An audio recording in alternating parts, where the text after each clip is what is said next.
Opinion यहाँ कांटे की लड़ाई है, नेक टू नेक फाइट। पहली बार बीजेपी यहाँ चुनाव लड़ी है। अब तक बीजेपी कभी चुनाव नहीं लड़ी, प्रत्याशी जरूर लड़े लेकिन बीजेपी नहीं लड़ी। जमीनी चुनाव में और हवा हवाई चुनाव में फर्क होता है। 15 दिन के अंदर जो ये चुनाव हुआ, इस चुनाव में लोग यही नहीं समझ पाए कि नेताजी को वास्तव में सच्ची श्रद्धांजलि किस रूप में हम दे सकते हैं। अब जो 8 तारीख को रिजल्ट जो आएगा उसमें भले ही भाजपा का कमल खिलने से कुछ दूरी पर रुक जाए, यानी कि इतना नजदीक पहुंच गई है भाजपा। हाँ, इतना नजदीक पहुंच गई है। पत्रकारों के ओपिनियन पोल जानने के लिए हम इस समय मैनपुरी के बस स्टैंड पर हैं। ये यहाँ की सबसे व्यस्त जगह है और यही इसी बस स्टैंड से सारी बसें पूरे प्रदेश के लिए जाती हैं, इस लिहाज से इम्पोर्टेंट है। मेरे साथ मैनपुरी के वरिष्ठ जर्नलिस्ट हैं, आइए इनसे जानने की कोशिश करते हैं इनका ओपिनियन पोल क्या है, कैसा रहा अभी तक का दोनों पार्टी सपा का और भाजपा का सफर, और क्या इनके विचार हैं। भाई साहब, आपका नाम क्या है? सुबोध मिश्रा नाम है। मिश्रा जी, आपका ओपिनियन पोल क्या है? ओपिनियन यहाँ कांटे की लड़ाई है, नेक टू नेक फाइट। पहली बार बीजेपी यहाँ चुनाव लड़ी है। अब तक बीजेपी कभी चुनाव नहीं लड़ी, प्रत्याशी जरूर लड़े लेकिन बीजेपी नहीं लड़ी। बीजेपी ने पहली बार बीजेपी लड़ी और प्रत्याशी भी लड़ा है चुनाव। आपका अनुभव क्या कहता है, क्योंकि जब नेता मुलायम सिंह यहाँ से जीते थे 2019 में, तो उन्होंने 94,000 के आसपास से जीत हासिल की थी। उस समय बहुजन समाज पार्टी भी शामिल थी, दलित वोट भी उनको मिला था, ऐसा माना जा रहा है। शिवपाल भी साथ थे और मुलायम सिंह जी ने एक यहाँ पर मंच से ये घोषणा की थी, ये मेरा आखिरी चुनाव है। आप कलमकार हैं, नस नस जानते हैं, चाहे सपा की हो या भाजपा की हो, आपने अंदर तक देखा है। आखिर ये अब क्या फर्क पड़ा है? ये आपको बताऊं, पहले हमें थोड़े इतिहास के बारे में बताऊं। ये सीट 1967 से लेके और आज 55 साल हो गए। 55 साल में कभी भी यहाँ भाजपा नहीं जीती है और कांग्रेस केवल एक बार जीती है, 84 में बलराम सिंह यादव यहाँ से सांसद हुए थे। उसके बाद समाजवादी पार्टी या उससे रिलेटेड विचारधारा के सांसद यहाँ से निकलते रहे, जीतते रहे। और 91 में यहाँ से समाजवादी पार्टी, तो उस वक्त समाजवादी पार्टी बनी थी तो समाजवादी पार्टी जीती है। 96 में मुलायम सिंह यहाँ से पहली बार सांसद बने थे और वो रक्षा मंत्री बने थे यहीं से। और यहाँ से 5 बार मुलायम सिंह रहे, उनके भतीजे धर्मेंद्र यादव रहे और बड़े भाई के पोते तेज प्रताप यादव भी यहाँ सांसद बने थे उपचुनाव में। तो आप बात करते हैं परसेंटेज की, आप कहना परसेंटेज क्यों गिरा। समाजवादी पार्टी में जब इलेक्शन हुआ था, मुलायम सिंह जीते थे 14 में, तो लगभग 3 लाख वोटों से जीते थे। और उसके बाद फिर बाई इलेक्शन हुआ था, क्योंकि वो आजमगढ़ से भी चुनाव लड़े थे। आजमगढ़ सीट उन्होंने अपने पास रखी थी। बाई इलेक्शन में उन्होंने अपने पोते को तेज प्रताप यादव जो हैं उनको लड़ाया, तो वो 3,500 से जीते, 3,65,000 के आसपास।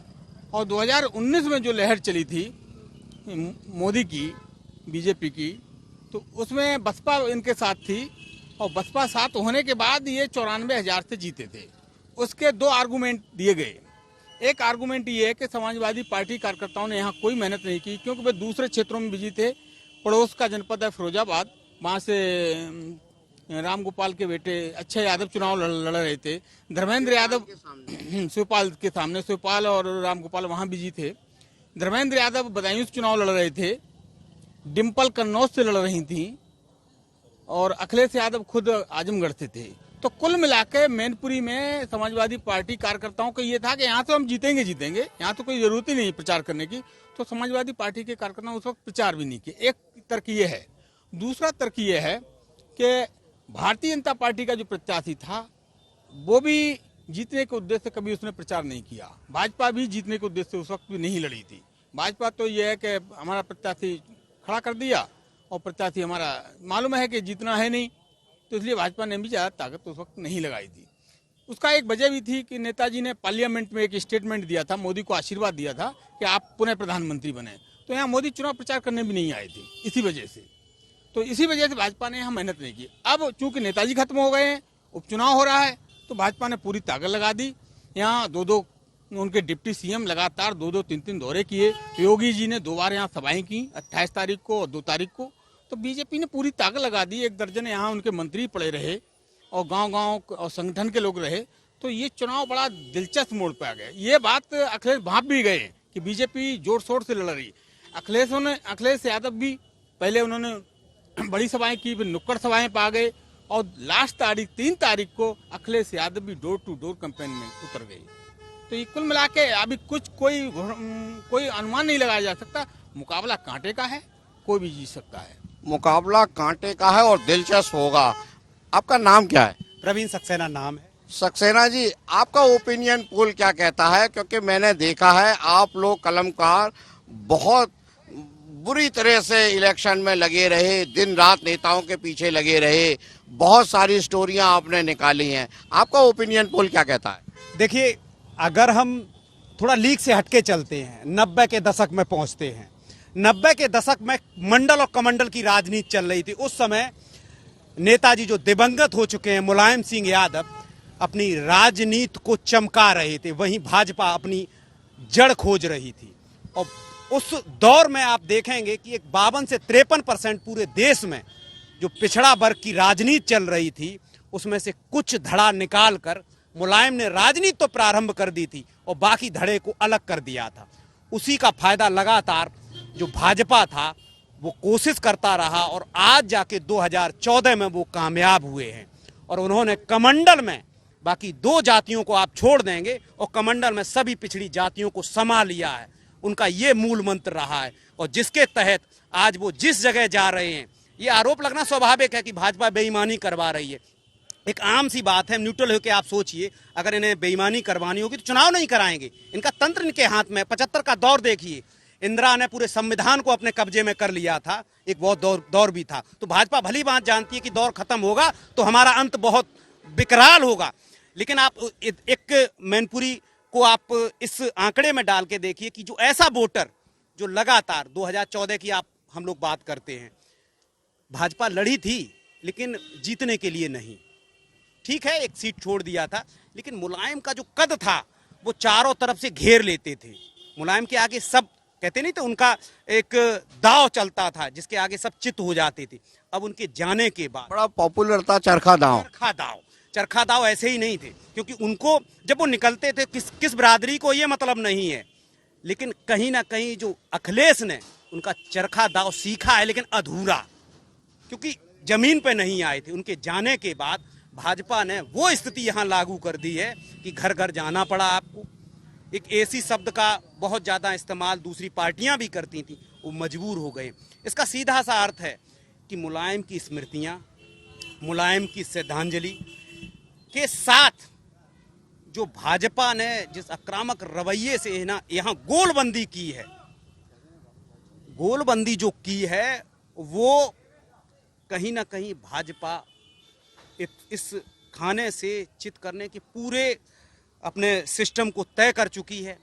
अब जो 8 तारीख को रिजल्ट जो आएगा उसमें भले ही भाजपा का कमल खिलने से कुछ दूरी पर रुक जाए, यानी कि इतना नजदीक पहुंच गई है भाजपा। हाँ, इतना नजदीक पहुंच गई है। सिर्फ कारण ये था कि बहुत सी ऐसे स्थान, जैसे हम लोग क्षेत्र में जाते हैं तो ये जानकारियां मिलती थी कि भाई दौर क्या चलता था, एक तरफा वोट डलवा दिया जाता, कह दिया जाता था कि भैया आपका वोट पड़ गया है। इसका भाजपा ने फायदा उठाया, उस गोलबंदी को रोका है और प्रशासन स्तर पर इस तरीके के ये देखा था कि यहाँ इस तरीके से ये कमियां हैं, उनको दूर करने की कोशिश की है। इसका परिणाम ये साफ सा हुआ कि लोग निश्चिंत होकर अपना वोट करना चाहे, इसी पे उन्होंने गोलबंदी की है। और ठीक ये परिणाम, हालांकि अभी दोनों की टक्कर बराबर है, लेकिन अंतराल बहुत नॉर्मल रहेगा। मैं आपके पास फिर दोबारा लौटूंगा। आपका नाम क्या है? कृष्णकांत मिश्रा। मिश्रा जी, 2019 में, 2014 में और 2022 में एक बहुत बड़ा फर्क ये आया कि 2014 से कम परसेंटेज 2019 में हुई और 2019 से कम परसेंटेज 2022 में हुई। तो ये घटती जो परसेंटेज है, वो ये पोलिंग परसेंटेज कह रहा हूँ, इसका वर्तमान स्थिति पर क्या इफेक्ट पड़ेगा? देखिए कि एक तो ये आम चुनाव नहीं था, ये उपचुनाव था। उपचुनाव में जो मतदाता के अंदर जागरूकता होनी चाहिए वो नहीं दिखी।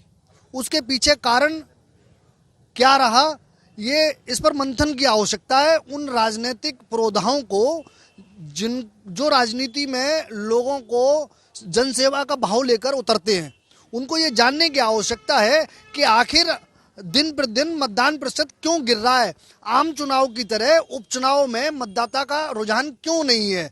आज मतदान का प्रतिशत 11 बजे कुछ था, 1 बजे कुछ हुआ, 3 बजे कुछ हुआ, 5:30 बजे 51 एबव हुआ, 6 बजे तक का भी अपडेट नहीं हो पाया। आफ्टर ऑल अगर हम बात करें तो निकल के यही आया लोकसभा के 5 विधानसभा क्षेत्र में कि मतदाता जागरूक नहीं दिखा। अरे पड़ गया वोट, 1 साल बाद फिर डाल लेंगे। आप मीडिया में हैं और बहुत लंबा अनुभव है आपका। जो ये चुनाव हुआ, समाजवादी पार्टी की तरफ से पूरा एक कैंपेन चलाया गया कि ये श्रद्धांजलि दी जाएगी नेताजी को, सद्भावना के लिए वोटिंग करें। तो क्या लोगों में वो उत्साह नहीं आया कि चलिए श्रद्धांजलि दे रहे हैं तो इस बार बढ़ चढ़ के वोटिंग करें? नहीं, बिल्कुल इस बात को हम नकार नहीं सकते कि नेताजी को परम श्रद्धेय के दृष्टिकोण से सबने देखा भी और पुष्प अर्पित भी किए। नेताजी के श्रद्धांजलि स्वरूप इस चुनाव में अपनी एक वोट की आहुति देना भी चाहिए। लेकिन क्या कारण रहा इसके पीछे? मुझे लगता है कि बड़ा कारण रहा हवा हवाई चुनाव। जमीनी चुनाव में और हवा हवाई चुनाव में फर्क होता है। 15 दिन के अंदर जो ये चुनाव हुआ, इस चुनाव में लोग यही नहीं समझ पाए कि नेताजी को वास्तव में सच्ची श्रद्धांजलि किस रूप में हम दे सकते हैं। नेताओं ने हमें जो बताया वो हमारे अगर जहन ने स्वीकारा तो हम वोट करने गए, अदरवाइज हम अपने घर बैठे रहे। हम ये समझ ही नहीं पाए कि हम वोट किसको करें तो नेताजी को सच्ची श्रद्धांजलि होगी। यानी कि इलिटरेसी है, लोगों को शायद दोनों पार्टियां अच्छी तरह से समझा नहीं पाई। बिल्कुल, आप एकदम सही कह रहे हैं कि दोनों ही दलों के राजनेताओं पर यह टिप्पणी सटीक बैठती है कि वो अपनी श्रद्धांजलि वाली बात को जनता को नहीं समझा पाए। अब बात हम नेताजी के कोर वोटर की करते हैं। नेताजी ने यहाँ दशकों में सेवा की है। मैनपुरी में विकास की बात करें तो चूंकि उनका काल रहा, उनको ही विकास करना था। भारतीय जनता पार्टी की सरकार आई अभी, जो यहाँ जनप्रतिनिधि रहे, उनने अपने काल में जो कुछ भी किया वो भी दिखाई दे रहा है। लेकिन चूंकि एक लंबा दौर रहा नेताजी का यहाँ, उस समय पे बलराम सिंह जी, उसके बाद नेताजी दर्शन सिंह जी, जितने बड़े रहे, चूंकि नेताजी को यही नहीं, नेताजी को विदेश में भी लोग नेताजी के ही नाम से जानते थे। सुभाष चंद्र बोस के बाद अगर किसी क्षेत्रीय नेता को नेताजी का खिताब मिला तो मुलायम सिंह यादव जी को मिला। इसके पीछे बड़ा मूल कारण ये था कि अखिलेश जी की एक मैं प्रेस कॉन्फ्रेंस को ज्वाइन किया था, तो उसमें उन्हीं के माध्यम से मुझे ज्ञात हुआ कि नेताजी विदेश में किसी कार्यक्रम में गए थे, तो वहाँ वो अपने भारत के उस वेशभूषा को धारण करके गए थे जो हमारे सनातन धर्म की प्रमुख इकाई मानी जाती है, धोती कुर्ता। अब वो धोती पहन के जहाज में बैठ गए। वहाँ तो पैंट सूट टाई वाले लोग जाते हैं, हमारा फॉरेन मिनिस्टर जाता है तो एकदम से टनाटन होके जाता है, धोती पहन के नहीं जाता। वही चीज आई। इसी के पीछे कारण होगा कि मोदी जी भी नेताजी को सम्मान करते हैं। देश का मुझे नहीं लगता कि किसी दल का नेता नेताजी को श्रद्धांजलि देने नहीं पहुंचा। अच्छा, एक मिनट में बीच में आपको रोकूंगा। आप मुझे एक चीज बताएं, इस समय किसको आप एज मिलता है? एज से मतलब थोड़ी सी बढ़त। मैं ये नहीं कह रहा कौन जीतेगा कौन हारेगा, ये तो 8 दिसंबर को फैसला हो जाएगा। आप कलमकार हैं, बहुत बारीकी से देखते हैं, हर नेता को आपने जांचा परखा देखा है, उसकी कवरेज की है। तो आपके हिसाब से, एक मैं सीधे सीधे भाषा में कहूँ, पत्रकारों का जो ओपिनियन पोल है उसमें किसको एज देते हैं और क्यों?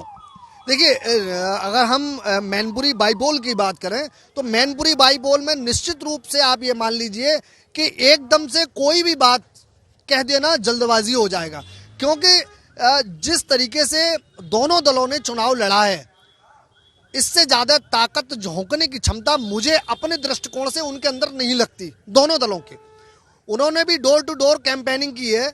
अखिलेश जी समाजवादी पार्टी के राष्ट्रीय अध्यक्ष हैं, तो एक तरफ सूबे के मुखिया मुख्यमंत्री योगी आदित्यनाथ भी एक पार्टी का प्रदेश में एक सरकार का पार्टी का नेतृत्व कर रहे हैं। भूपेंद्र चौधरी जी जो कि भारतीय जनता पार्टी के प्रदेश अध्यक्ष भी हैं। ऐसे तमाम दिग्गज, तमाम मंत्री, उनकी तरफ से भी तमाम लोग और मैदान में रहे, लोगों के बीच में गए, अपनी अपनी अपील करी। चूंकि ये चुनाव उपचुनाव है, इसलिए आदमी ने कहा कुछ किया कुछ, इसको भी अगर हम स्वीकार कर लें तो कोई आश्चर्य की बात नहीं होगी। मुझे जो लगता है कि परिणाम निश्चित रूप से चौंकाने वाले होंगे, और वो चौंकाने वाले परिणाम होंगे जो शायद एक नया इतिहास लिखने का काम करेंगे। तो यूपी के दर्शक समझ लें क्या कह रहे हैं पत्रकार, परिणाम बहुत चौंकाने वाले होंगे। सर, आप एक मिनट इधर आएंगे। क्या नाम है आप? राजमोहन सिंह। राजमोहन जी, आप जर्नलिस्ट हैं और लंबे समय का आपको अनुभव है। एक चीज जानना चाहते हैं कि सैफई परिवार पूरा डोर टू डोर कैंपेन में लगा रहा, आखिर ऐसा क्यों हुआ, जबकि इससे पहले तो कभी अखिलेश यादव बाईपोल में जाते नहीं थे। आपकी नज़र में ऐसा क्यों हुआ? इस बार उनको ये लगा कि जब बीजेपी हर गली डोर टू डोर कैंपेन कर रही है, उसके बाद उन्हें भी लगा कि डोर टू डोर कैंपेन हमें भी करना चाहिए। उन्हें ये लगने लगा था कि मुझे जरूरी है इस बार करने के लिए। इस वजह से वो डोर टू डोर कैंपेन करने के ज़्यादा से ज़्यादा लोगों से मिलने की कोशिश की इस बार। अच्छा, इससे पहले नहीं हुआ? इससे पहले वो घर से ही नहीं निकलते थे, लोग कहते थे वो घर से नहीं, कभी एसी से नहीं निकले बाहर, तो इसलिए उन्होंने जनता से ज़्यादा मिलने की कोशिश की। भाजपा का कैंपेनिंग कैसा रहा? इस बार भाजपा के जितने भी मंत्रीगण रहे, सीएम रहे, सारे लोग ही मैनपुरी में ज़्यादा से ज़्यादा लोगों ने विजिट की। अच्छा, आपका ओपिनियन पोल, एक पत्रकार का ओपिनियन पोल इस समय क्या कहता है? क्योंकि आज मतदान पूरा संपन्न हो गया, निर्विघ्न हुआ है, कहीं कोई वायलेंस की खबर नहीं है, कहीं कोई गिरफ्तारी नहीं है, किसको एज मिलता हुआ आपको देख रहे हैं और क्यों? पहले तो दोनों लोगों की आपस में बहुत अच्छी जोरदार से टक्कर है, और दूसरा उत्तर प्रदेश के जो सूबे के मुखिया हैं उन्होंने अच्छा खासा अंकुश लगा रखा सभी अपराधियों पे। कोई भी अपराधी ऐसे कहीं भी न कोई हादसा हुआ, न कहीं गोली चली, ऐसी कोई कभी अभी तक नहीं आई खबर। ये मेरे सहयोगी है, इंडिया टुडे के वरिष्ठ संवाददाता हैं मैनपुरी के, और पिछले काफी समय से लगातार हर नेता पर नजर रखे हुए हैं, पुष्पेंद्र सिंह। आइए पुष्पेंद्र से जानते हैं। पुष्पेंद्र, जब आज पोलिंग परसेंटेज कम हुई है तो इसका किसको फायदा मिल रहा है? देखिए, पोलिंग परसेंटेज अभी कम नहीं कह सकते, क्योंकि 5 बजे तक जो है मैं आपको एक आंकड़ा करेक्ट करता हूं। पिछले 2019 में 58% थी और शाम को 5 बजे 51 के आसपास है। ऐसा माना जा रहा है 52 के आसपास रुक जाएगी, ऐसा माना जा रहा है। पिछले मुकाबले 6% पोलिंग कम हुई है, जबकि लोगों ने कहा था कि ये नेताजी को श्रद्धांजलि देने के लिए इलेक्शन है, ज़्यादा से ज़्यादा वोट करें। तो इसका फायदा क्या बीजेपी को मिलेगा या सपा को मिलेगा? देखिए, प्रशासन द्वारा जिस तरीके से सख्ती की गई, उस वजह से वोटिंग जो है कम हुई है, ये बिल्कुल सीधा। क्योंकि हमने कई पोलिंग बूथों पे देखा कि इतना ज़्यादा फोर्स लगा हुआ था कि आम आदमी भी वोट करने से डर रहा था, क्योंकि कई गांव में हम लोग गए तो गांव में देखा कि फोर्स जो है दौड़ा रहा था लोगों को। ये नज़ारे भी देखने को मिले। अब उसमें जो सही, जैसे मतदाता की शांति से हम वोट डालें, लेकिन जब उसने देखा इतनी सख्ती है तो उसने चलो नहीं डालते हैं।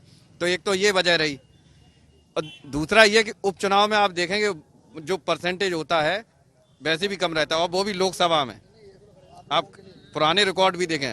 हालांकि इसमें एक चीज मैं कहना चाहूंगा, करैल और जसवंत नगर, आप मेरी बात को समझिए, करैल और जसवंत नगर, इनका परसेंटेज इस बार भी ज्यादा ही रहा है। आप देख लेना, अगर जब फाइनल परसेंटेज जब आएगा तो आप देखना करैल, क्योंकि जसवंत नगर तो पिछली बार से भी मेरी समझ में ज्यादा है और आगे है, क्योंकि अच्छा, चुनाव प्रचार में भारतीय जनता पार्टी ने जो पूरी एक कॉरपोरेट बॉम्बिंग की, कॉरपोरेट बॉम्बिंग से मेरा मतलब है 12 मंत्रियों को उतार दिया, और उसके अलावा सारे विधायक अलग अलग क्षेत्रों में घूमते रहे, लेकिन सैफई परिवार भी गली गली, मोहल्ले मोहल्ले, आपके ही जर्नलिस्टों ने मुझे बताया कि लास्ट में तो ऐसी स्थिति बन गई थी कि सैफई परिवार के सारे लोग गली गली लोगों से रिक्वेस्ट करते रहे वोट देने की नेताजी के नाम पे। दोनों की कैंपेनिंग में क्या फर्क था? देखिए, समाजवादी पार्टी जैसे नेताजी के नाम और काम पे वोट मांग रही थी, बीजेपी अपने सुशासन, प्रशासन और राशन, इसके नाम पे वोट मांग रही थी। लेकिन मैं एक चीज़ यहाँ पे क्लियर कर दूं, दोनों ही पार्टियाँ, ये पूरा कास्ट बेसिस वो था इलेक्शन, दोनों ही पार्टियों ने बड़े ढंग से गोलबंदी की थी, चाहे बीजेपी हो चाहे समाजवादी पार्टी हो। जैसे समाजवादी पार्टी की तरफ से डिम्पल यादव थी, यादव वोटर सबसे ज़्यादा यहाँ पे है, तो बीजेपी ने रघुराज साक्य को उतारा, क्योंकि साक्य जो है दूसरे नंबर पर आता, तीसरे नंबर पर उसकी, हालांकि इस इलेक्शन में चर्चा कम हुई, क्षत्रिय वोटर है, हालांकि दलित वोटर भी उनसे लगभग बराबर में है, लेकिन उस क्षत्रिय वोटर को लुभाने के लिए भी योगी आदित्यनाथ ने सभाएं की, 2 सभाएं की। दूसरा, ठाकुर जयवीर सिंह को कमान दे दी गई जनपद की। इधर से अरविंद सिंह गोप, उनके साथ में 6-7 पूर्व क्षत्रिय विधायक वो लगे रहे। दूसरा, आपने देखा वो डिम्पल यादव जगह जगह दलित वोटरों के गांव में गई, जो बीएसपी का वोटर था, क्योंकि बीएसपी का कैंडिडेट इस टाइम नहीं था, इस समय हालांकि था पिछली बार भी नहीं, और उसका फायदा समाजवादी पार्टी को तब भी नहीं मिला था, गठबंधन था।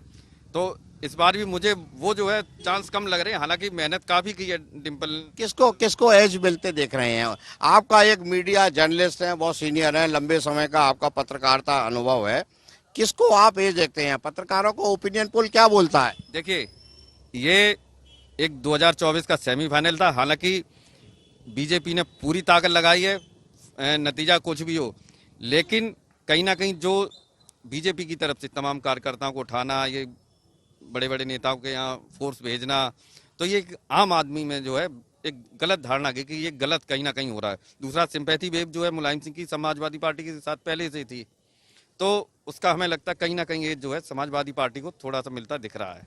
मैं आपसे एक चीज जानना चाह रहा हूं कि अभी तक चाहे वो बाईपोल हो या मेन इलेक्शन हो, ये इलेक्शन मुद्दे पे लड़ा जाता था, बिजली, पानी, सड़क सुरक्षा, चिकित्सा, शिक्षा, महिला सुरक्षा और अन्ना जानवर यानी गाय पे। इस बार ऐसा नहीं हुआ, मैनपुरी में एक अलग ही हो गया, पूरा लास्ट के 2-3 दिनों में आके इलेक्शन जातिवाद का हो गया। क्या वर्तमान राजनीति में ये ठीक लगता है? देखिए, वर्तमान राजनीति के लिए निश्चित रूप से ये अभिशाप है, ये जहर है, बिल्कुल उस विष के समान है जो हमें दिखाई नहीं देता और हम नित्य खाते रहते हैं, स्लो पॉइजन। तो ये जो जाति वेश मतलब कास्टिज्म पे इलेक्शन है, ये तो उत्तर प्रदेश की राजनीति की अवधारणा बन गया है, कास्टिज्म पे ही डिपेंड हो गया है। पार्टियां कास्टिज्म के आधार पर चल रही हैं, बसपा चल रही है तो दलित वोट के आधार पर चल रही है, भाजपा। मैं 1 मिनट आपको टोकूंगा, आपने बिल्कुल सही बात कही है। दलित का वोट यहाँ मुख्य मुद्दा है, क्योंकि बहन जी ने, मायावती ने अपना कोई कैंडिडेट खड़ा नहीं किया और सभी पार्टियां अलग अलग दावे करती रही कि बसपा का वोट हमको मिलेगा, भाजपा भी कहती रही, सपा भी कहती रही। तो अब तो इलेक्शन हो गया है, सब कुछ डिब्बे में, ईवीएम में सब कुछ कैद हो गया है, आपके हिसाब से ये दलित वोट गया किधर है? देखिए, दलित वोट की अगर हम बात करें तो दलित वोट की प्रतिशतता निश्चित रूप से निर्णायक है। मैंने अभी एक स्टोरी भी दी थी जिसमें स्पष्ट रूप से लिखा था कि मैनपुरी के सिंहासन का चुनाव करने वाला अगर कोई मतदाता शेष रह गया है तो वो बसपा का वोट बैंक रह गया है। जिस पार्टी के पास, जिस दल के पास, जिस कैंडिडेट के पास वो अधिक प्रतिशत में चला जाएगा, वो यहाँ सर विजयश्री लेकर जाएगा। वो था केवल और केवल बसपा का वोटर। मैं पूरी बात एक लाइन में यही कहना चाहता हूँ कि नेताजी को लेकर जो श्रद्धांजलि वाली बात आपने अभी लास्ट टाइम पूछी मुझसे, तो उसका असर है युवाओं में, और निश्चित समाजवादी पार्टी का वो कोर वोटर जो पहले से वोट करता आया, वो दिखा भी, एक वो वेब दिखी कि भले बड़ी बड़ी सभाएं उनने यहाँ इतनी ज़्यादा न करी हों, लेकिन छोटे छोटे कार्यक्रम भी करे तो वहाँ एक जो जनसैलाब उनका उमड़ा वो देखने को मिला। अब वो वोट में कितना कन्वर्ट हुआ, अखिलेश जी की सभाओं में तो पहले भी भीड़ होती थी, भीड़ तो विधानसभा चुनाव में भी होती थी, लेकिन वोट में क्या वास्तव में वो कन्वर्ट हुआ है? अगर वो कन्वर्ट हुआ है तो ये जिनको मिलता है, otherwise fight net to net है। ये 8 को ही तय होगा कि विजयश्री किसके खाते में जाएगी। एक माना जाता है स्पोर्ट्स और पॉलिटिक्स में अगर कोई लगातार हारता है तो बड़े संशय होने लगता है। 2019 में, 2009 में डिम्पल फिरोजाबाद से हारी, तब भी अखिलेश ने अपनी सीट छोड़ दी थी। उसके बाद डिम्पल यादव कन्नौज से हारी, अब मैनपुरी है। तो क्या ये डर भी रहता है कि कहीं यहाँ पलट गया तो क्या होगा? देखिए, भाजपा का एक बार ट्रेंड देखिए आप, हम लोग भाजपा के मूल मंत्र पर नहीं पहुंचते हैं और ये दूसरी पार्टियां वो ही पुरानी पैथी का इस्तेमाल करती हैं। भाजपा मतलब मोदी, योगी और अमित शाह, ये भाजपा है। ये ताकत जो दूसरे जो इनके अपोजिट में है, इनको दिखते हैं कि दूसरी पार्टी का कोई दुश्मन है, तो इस पर उसको तोड़ने के लिए अपनी ताकत इतनी व्यय कर देते कि वो टूट के तुम्हारे पास आ जाए। इनका ट्रेंड उठा के देखिए, और इनका जो कार्यकर्ता है, इनका संगठन है, ये आम आदमी को दिमाग को खाली करता है। ये कि इसमें खाली करते रहो, इसको चलाते रहो। हर वर्ष चुनाव होता है, हर वर्ष इनका कार्यकर्ता काम में लगा रहता है, उलझाते रहते हैं, इसको खाली नहीं बैठने देते। तो यहाँ आप देखिए कि 3000 प्रवासी पहले आ चुका था। अधिसूचना जारी हुई, पूरे 5 विधानसभा में इन्होंने घेर लिया पूरे उसको। तीन लेयर से इन्होंने घात करना प्रारंभ हुआ। अधिसूचना जारी होने के बाद समाजवादी पार्टी जागती है और तब तक बहुत देर हो जाती है। इधर इस साइड में ये पूरी गोलबंदी कर चुके होते हैं, घर घर जाके पहुंच जाते हैं, एक संदेश देते हैं कि देखिए इस चुनाव से हमारी सेहत पर कोई असर नहीं पड़ेगा, लेकिन 5 साल तक हम जो राहत देंगे ना हम, क्योंकि इंश्योरेंस पॉलिसी 5 साल की मेरे पास राज्य सरकार की है और 2024 तक केंद्र सरकार की है। अब वोटर वोट डालने के लिए गया, आम वोटर है, उसको पेट का भी है, दैनिक जीवन भी तो चलाना है ना, और इस समाज में भी रहना है। और वो ऐसे समाज से आता है, उसका वर्चस्व नहीं है, संख्या में तो है लेकिन आत्मविश्वास अंदर से कमजोर, तो क्या करे, वो जाके फिर इसी साइड में मुड़ जाता, वो विरोध नहीं लेना चाहता। आज हम लोग 20 जगह गए हैं तो कैमरे पे तो कुछ कहा, लेकिन असलियत में उसने यही कहा है कि भाई हम क्या करें, यहाँ हमें सुरक्षा मिल रही है और 5 साल तक हम सुरक्षित हैं, यहाँ जा रहे हैं तो हमें आगे चल के कितना 5 साल तक मानसिक पीड़ा होगी ये तो हम ही जानते हैं। तो सिंपल सी बात समझिए, इस समय वोटर की मजबूरी थी, और अगर परिणाम उलट होते हैं तो कोई बड़ी बात यहाँ नहीं होगी। सिंपैथी सिर्फ उतनी ठीक लगती है लोगों को, एक समाज से एक लोग, क्योंकि कड़वा जो सत्य है वो लोग अब हजम नहीं करना चाह रहे।